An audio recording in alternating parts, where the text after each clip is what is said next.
Hey guys, today I'm going to show you how to create a great spin transition in Premiere Pro in 3 minutes. To start, go to the project panel. Click on this new item icon, select adjustment layer and click on OK. Then drag and drop it to the timeline 1 track above the videos. Right-click on it.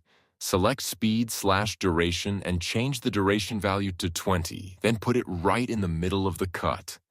Now duplicate this adjustment layer by holding the Alt key and drag it 1 track up. Go to Effects panel and search for Replicate.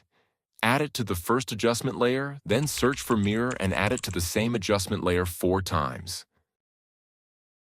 Now go to Effect Controls panel. Change Count value under Replicate section to 3. Then we need to set the values for each mirror effect in such a way that this original image in the center has mirrored edges on all of the sides. So in first mirror effect, set the reflection angle to 90 degrees, then increase the Y value to get the perfect mirror edge. In second mirror effect, change the reflection angle to -90 and decrease the Y value to get this. For third mirror effect, set the reflection angle to 180, decrease the X value, and for fourth mirror effect, just decrease the X value like this.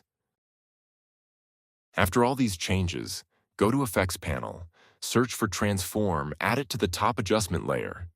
Then go to Effect Control panel and change the scale value under Transform section to 300. Now move the time indicator at the start of the layer. Click on the stopwatch beside the rotation to make a keyframe. Then move to the end of the layer and change the rotation value to 360. Now to add some motion blur, uncheck the Use Composition Shutter Angle and set the shutter angle to 180. And to make it smoother, put the time indicator at the middle of 2 videos. Select both keyframes, right-click on any of them and select Ease In, then right-click again and select Ease Out. Then expand the rotation by clicking on this arrow and move these tiny blue handles slightly closer to each other. Now you just made a great spin transition and you can use these adjustment layers multiple times by highlighting them, holding the Alt key and dragging them. So to support me, please like this video and subscribe to my channel for more tutorials. Wishing you all the best and see you in next video.